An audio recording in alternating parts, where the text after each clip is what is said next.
The word of the Lord came to Jonah a second time. Go to the great city of Nineveh and proclaim to it the message I give you. So this time, Jonah obeys and goes.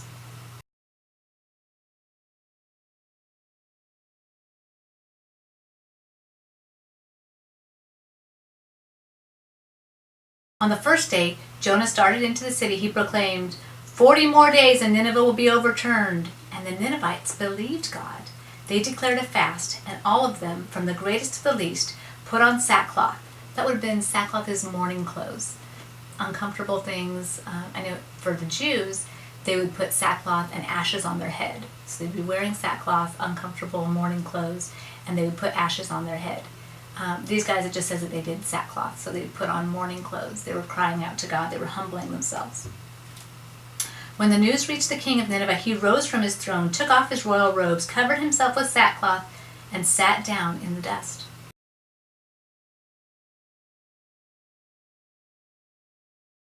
Then he issued a proclamation in Nineveh. By the decree of the king and his nobles, do not let any man or beast, herd or flock, taste anything. Do not let them eat or drink, but let man and beast be covered with sackcloth. Let them give up their evil ways and their violence. Who knows? God may yet relent, and with compassion turn from his fierce anger so that we will not perish. So here this is this wicked king in this wicked kingdom and the city of Nineveh, and even he knows if we humble ourselves and beg God, he might change his mind because he is a good God. Even the wicked knew that. And here Jonah didn't even want to go there and talk to them. Jonah. When God saw what they did and how they turned from their evil ways, he had compassion on them and did not bring upon them the destruction he had decreed. But Jonah was ticked off about this. Doesn't say that.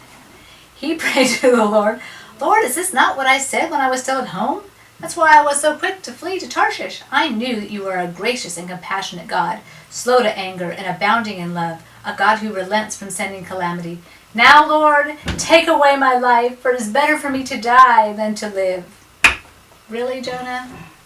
God just saved all these people who, yes, deserved death for their punishment of what they had done.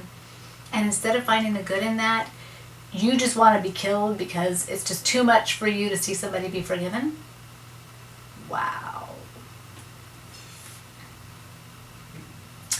Then the Lord replied, have you any right to be angry?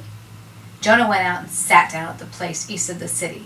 There he made himself a shelter, sat in its shade, and waited to see what would happen to the city.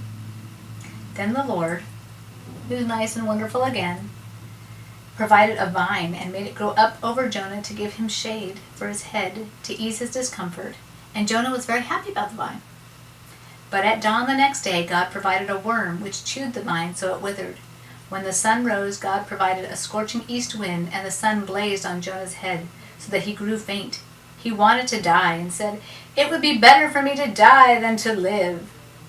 But God said to Jonah, do you have a right to be angry about the vine?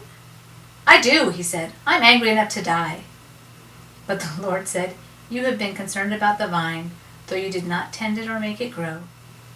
But Nineveh has more than 120,000 people who cannot tell their right hand from their left, and many cattle as well.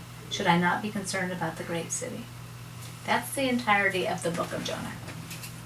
But it's a great story also for us about the temperature of our heart and being forgiving and gracious because God is, and it's not our job.